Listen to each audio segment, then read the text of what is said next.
ವಚನವನ್ನು ಕೇಳಿದ್ರಿ. ಇವತ್ತು ಮಂಗಲ ನುಡಿಗಳು.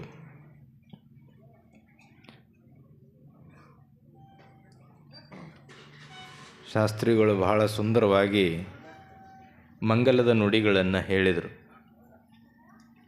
ಹುಟ್ಟಿದ ಸೂರ್ಯ ಮುಳುಗಲೇಬೇಕು, ಹುಟ್ಟಿದ ಸೂರ್ಯ ಮುಳುಗಲೇಬೇಕು, ಹುಟ್ಟಿದ ಮನುಷ್ಯ ಸಾಯಲೇಬೇಕು, ಕಟ್ಟಿದ ಮನೆಯೂ ಬೀಳಲೇಬೇಕು, ಹಚ್ಚಿದ ದೀಪವೂ ಕೂಡ ಒಂದಿಲ್ಲ ಒಂದು ದಿವಸ ಆರಲೇಬೇಕು. ಹಾಗೆ ಆರಂಭಗೊಂಡಿರುವಂತಹ ಪ್ರವಚನವೂ ಕೂಡ ಮುಕ್ತಾಯ ಆಗಬೇಕು. ನಮ್ಮ ಊರಾಗ ಹೆಚ್ಚು ಕಡಿಮೆ ಒಂದು 5-6 ಪ್ರವಚನ ನಡೀತಾವೆ. ಹೌದ್ರೆ? 5-6 ಪ್ರವಚನ ನಡೆದರೂ ಸಹಿತ ಅವು ನಿರಂತರವಾಗಿ ಯಾವತ್ತೂ ಕೂಡ ನಡೆದುಕೊಂಡು ಬಂದಿಲ್ಲ. ಯಾಕಂದರೆ ಆರಂಭಗೊಂಡಿರುವಂತಹ ಪುರಾಣವಾಗಲಿ ಪ್ರವಚನವಾಗಲಿ ಅದು ಮುಕ್ತಾಯಗೊಳ್ಳಲೇಬೇಕು. ನಿಮಗೆಲ್ಲ ಗೊತ್ತಿರಲಿ, ಹಿಂದಕ್ಕಿನ ಕಾಲಕ್ಕೆ ಬಸವ ಪುರಾಣ ಅಂಥೇಳಿ ಬಹಳ ಕಡೆ ಮಾಡ್ತಿದ್ರು. ಅದು 5 ದಿವಸ 11 ದಿವಸ ತಿಂಗಳು ಅಲ್ಲ, 3 ತಿಂಗಳು 6 ತಿಂಗಳು ಬಸವ ಪುರಾಣ ನಡೆದದ್ದು ಉದಾಹರಣೆಗಳು ಇದ್ದಾವೆ. ನಿಮಗೆಲ್ಲ ಗೊತ್ತಿರಬಹುದು, ಒಂದು ಗ್ರಾಮ, ಆ ಗ್ರಾಮದೊಳಗೆ 6 ತಿಂಗಳ ಕಾಲ ಬಸವ ಪುರಾಣ ನಡೆದಿತ್ತು. 6 ತಿಂಗಳ ಬಸವ ಪುರಾಣ ನಡೆದಿತ್ತಲ್ಲ, ಏನು ಹಿಂಗೆ ಪ್ರವಚನ ನಡಿಬೇಕು, ಪ್ರವಚನ ನಡೆದಂಥ ಸಂದರ್ಭದೊಳಗೆ ಅಲ್ಲೇ ಇರ್ತಕ್ಕಂಥ ಒಂದು ಗಿಡದ ಮೇಲೆ ಬಂದು ಒಂದು ಗುಬ್ಬಿ ಕೂತ್ಕೋತಿತ್ತು. ನಿರಂತರ ಇದು ನಿರಂತರ ಪ್ರವಚನ ನಡೆದಾಗೆಲ್ಲನೂ ಬಂದು ಆ ಗುಬ್ಬಿ ಕೂತ್ಕೋತಿತ್ತು, ಪ್ರವಚನ ಕೇಳ್ತಿತ್ತು, ಪ್ರವಚನ ಮುಗಿದ ಮೇಲೆ ಹೋಗಿಬಿಡ್ತಿತ್ತು. ಯಾವಾಗ ಪ್ರವಚನ ಮುಕ್ತಾಯ ಆಗುವಂಥ ಸಮಯ ಬಂತೋ, ಪ್ರವಚನ ಮಂಗಲ ಆಯಿತೋ, ಪ್ರವಚನ ಮಂಗಲ ಆಯಿತು ಅನ್ನೋದ ತಡ ಆ ಗುಬ್ಬಿ ಆ ಗಿಡದಾಗಿಂದ ಸತ್ತು ಕೆಳಗೆ ಬಿತ್ತತ್ ನೋಡ್ರಿ. ಅದಕ್ಕೆ ಆ ಊರಿಗೆ ಇವತ್ತಿಗೂ ಸಹಿತ ಏನಂತಾರೆ ಅಂದ್ರೆ ಗುಬ್ಬಿ ಅಂತಲೂ ಕರೀತಾರೆ. ಗುಬ್ಬಿ ಅಂತ ಒಂದು ಊರದ. ಪ್ರವಚನ ಅದು ಹೆಂಗಿರಬೇಕು ಅಂದರೆ ಅದರೊಳಗೆ ಒಂದು ಶಕ್ತಿ ಇರಬೇಕು. ಅಂತಹ ಶಕ್ತಿಯನ್ನು ತುಂಬಿರ್ತಕ್ಕಂಥದ್ದು ಯಾರು ಅಂತ ಕೇಳಿದರೆ ಅದು ವೀರಭದ್ರೇಶ್ವರ. ವೀರಭದ್ರೇಶ್ವರನ ಜಾತ್ರಾ ಮಹೋತ್ಸವದ ನಿಮಿತ್ತವಾಗಿ ನಾವೆಲ್ಲರೂ ಕೂಡ ಬಹಳ ವಿಜೃಂಭಣೆಯಿಂದ 5-6 ದಿನಗಳ ಕಾಲ ಪ್ರವಚನವನ್ನು ಏರ್ಪಡಿಸಿ ಕೇವಲ ತೇರು ಎಳೆದು ಜಾತ್ರೆ ಮಾಡಿ ಬೆಂಡು ಬೆತ್ತಾಸು ಹೋಗೋದು, ಉತ್ತತ್ತಿ ಹೋಗೋದು, ಆಯ್ತಪ್ಪ ಜಾತ್ರೆ ಅಂತ ತಿಳ್ಕೊಂಡ್ರೆ ಮುಗಿಯೋದಲ್ಲ. ಇನ್ನು ನಮ್ಮ ಕಡೆ ಪದ್ಧತಿ ಭಾಳ ಚಲೋ ಅದಾವ್ರಿ. ಒಂದೊಂದು ಕಡೆ ತೆಂಗಿನಕಾಯಿ ತೊಗೊಂಡು ಹೋಗಿತಿರ್ತಾರೆ ತೇರಿಗೆ. ಏನು ತೆಂಗಿನಕಾಯಿ ತೊಗೊಂಡು ಹೋಗೋದ್ರಂದ್ರೆ ಅದು ಯಾರಿಗೆ ಬೀಳುತ್ತದೋ ಏನಾಗ್ತದೋ ಅದನ್ನೇನೂ ವಿಚಾರ ಮಾಡಂಗಿಲ್ಲ ಅವರು. ಸಂಪ್ರದಾಯ ರೀ, ನಮ್ಮ ಊರಾಗ ತೆಂಗಿನಕಾಯೇ ಒಗಿಬೇಕು ಅಂತ ತಿಳ್ಕೊಂಡು ಒಗಿತಿರ್ತಾರೆ.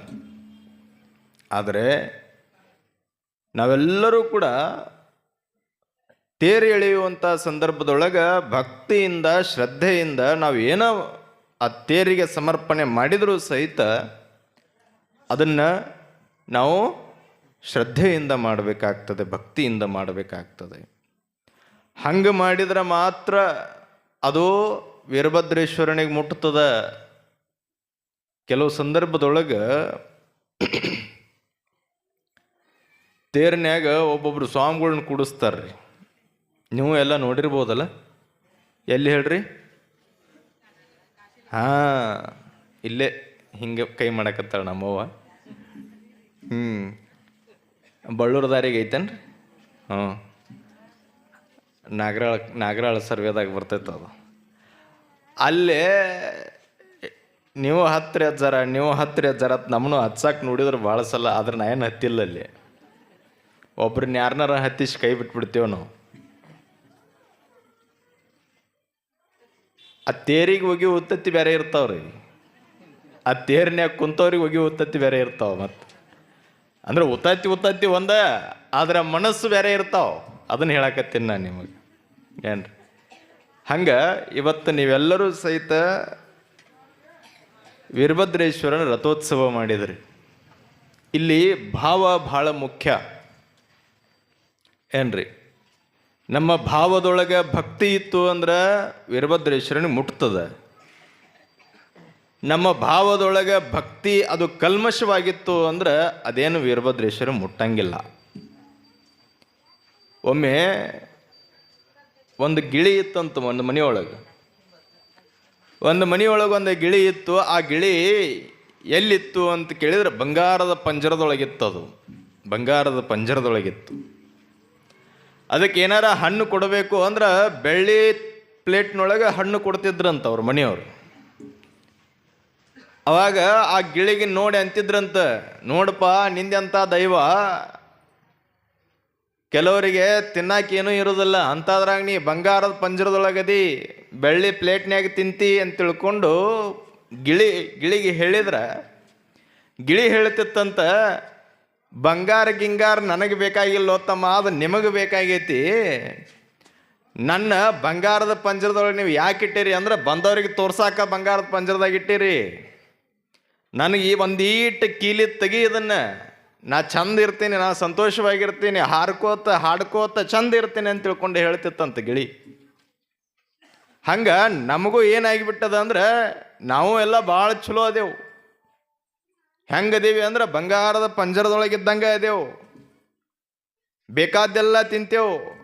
ಆದರೆ ನಮ್ಮ ಭಾವ, ಆ ಭಾವದೊಳಗೆ ಒಂದಿಷ್ಟು ಸಂತೋಷ ಅನ್ನುವಂಥದ್ದಿಲ್ಲ.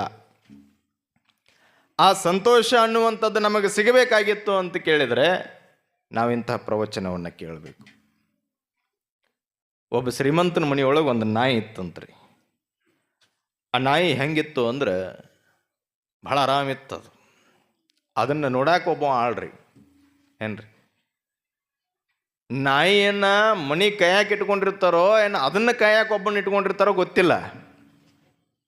ಆದ್ರೆ ನಾಯಿಗೆ ಅಂಥೇಳಿ ಒಂದು ಆಳು ಫಿಕ್ಸ್ ಮಾಡಿದ್ರು. ಅದನ್ನ ನಾಯಿ ತೊಳ್ಯಾಕ, ಅದಕ್ಕೆ ಊಟ ಹಾಕಾಕ, ಬಿಸ್ಕಿಟ್ ತಿನ್ಸಾಕ, ಏನೆಲ್ಲ ಮಾಡಿದ್ರು ಸಹಿತ ಆ ನಾಯಿ ಒಂದು ದಿವಸ ಏನು ಮಾಡ್ತತ್ರಿ, ಅಲ್ಲಿದ್ದ ಹಗ್ಗ ಬಿಚ್ಕೊಂಡು ಅದು ಹೊರಗೆ ಹೋಗ್ಬಿಡುತ್ತಂತ.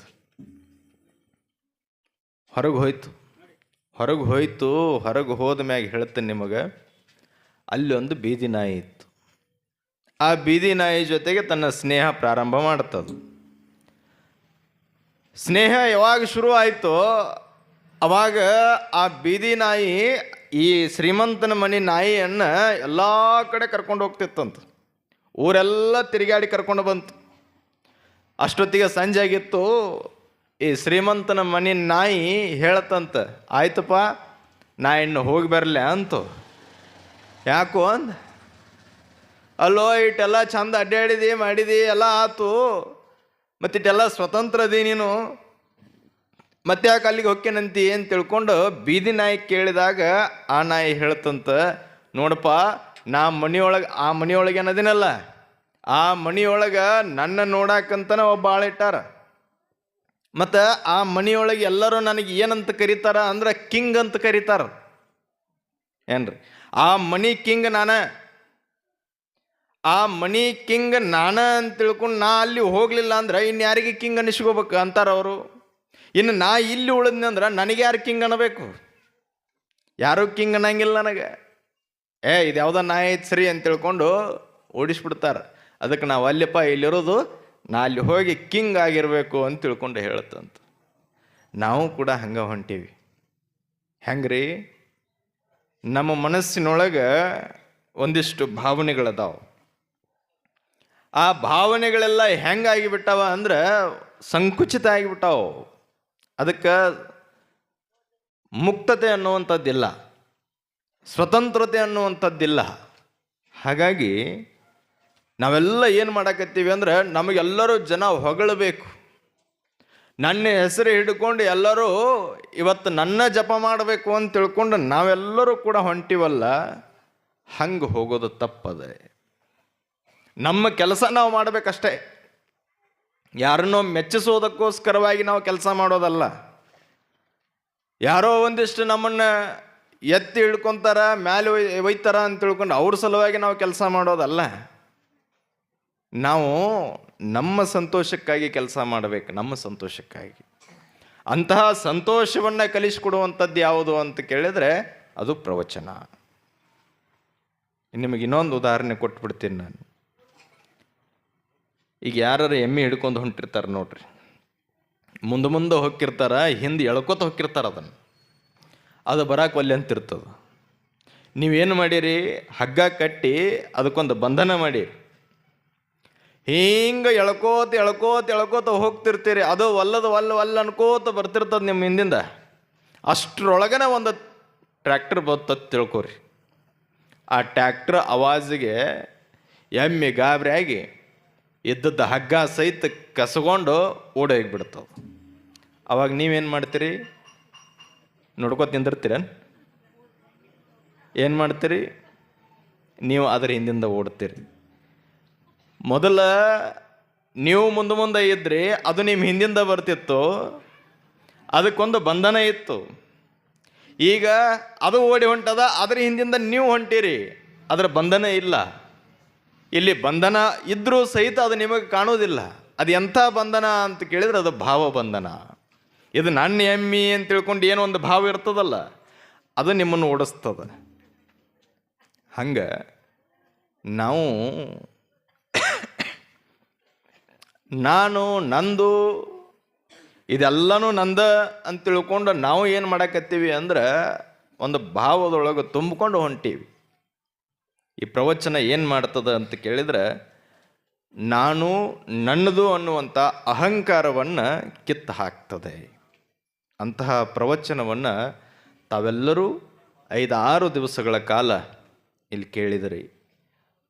ಆಧ್ಯಾತ್ಮಿಕ ಪ್ರವಚನವನ್ನು ನಮ್ಮ ವೀರಭದ್ರೇಶ್ವರ ಜಾತ್ರಾ ಮಹೋತ್ಸವ ಸಮಿತಿಯವರು ನಮ್ಮ ವೇದಮೂರ್ತಿಗಳಾಗಿರುವಂತಹ ಶಿವನಾಗಯ್ಯ ಶಾಸ್ತ್ರಿಗಳವರನ್ನು ಕರೆಸ್ಕೊಂಡು ಬಂದು ಇಲ್ಲಿ 5-6 ದಿನಗಳ ಕಾಲ ಪ್ರವಚನವನ್ನು ಹೇಳಿಸಿದರು.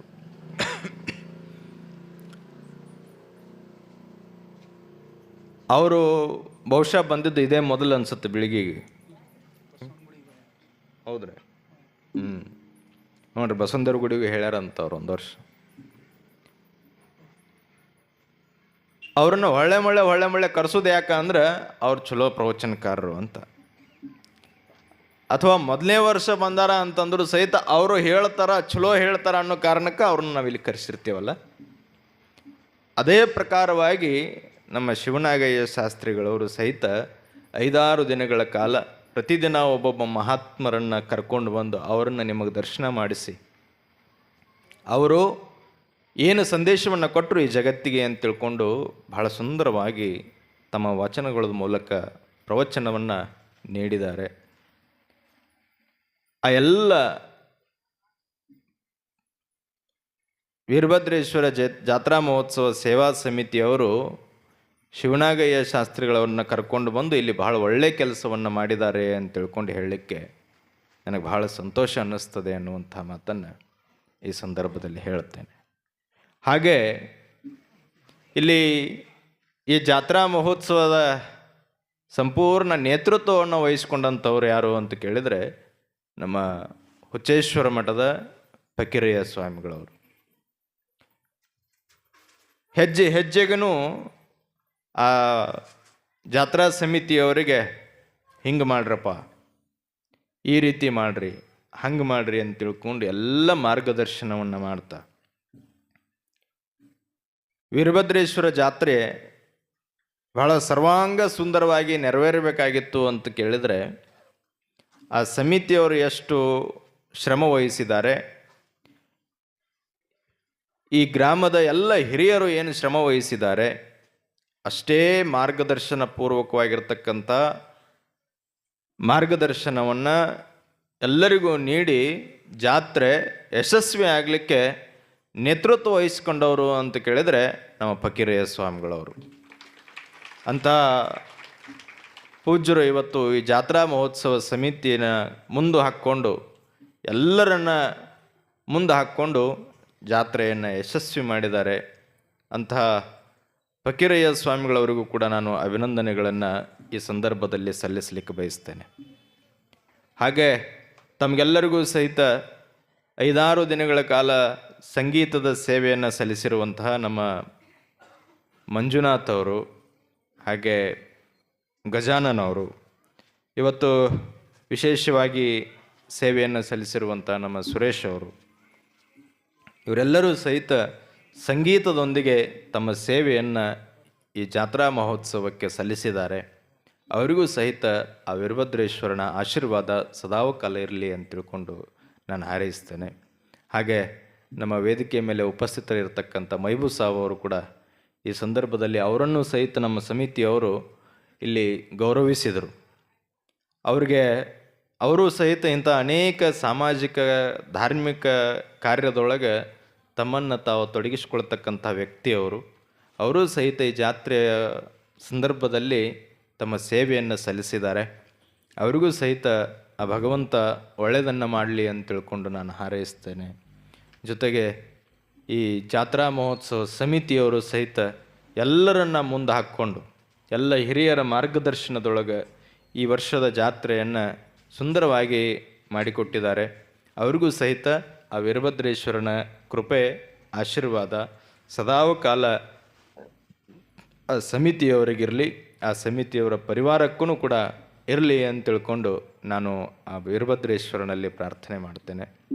ಹಾಗೆ ಈ ಒಂದು ಸಮಾರಂಭ ನೆರವೇರಬೇಕಾಗಿತ್ತು ಅಂದರೆ ಈ ಸಮಾರಂಭದ ನಿರ್ವಹಣೆ ಮಾಡ್ತಕ್ಕಂಥ ನಮ್ಮ ಶಿಕ್ಷಕ ಬಳಗ ಇವತ್ತು ಕಾರ್ಯಕ್ರಮದ ಅಚ್ಚುಕಟ್ಟಾಗಿ ನಿರೂಪಣೆಯನ್ನು ಮಾಡೋದ್ರ ಜೊತೆಗೆ ಕಾರ್ಯಕ್ರಮದ ಎಲ್ಲ ನಿರ್ವಹಣೆ ಮಾಡಿಕೊಟ್ಟಿದ್ದಾರೆ.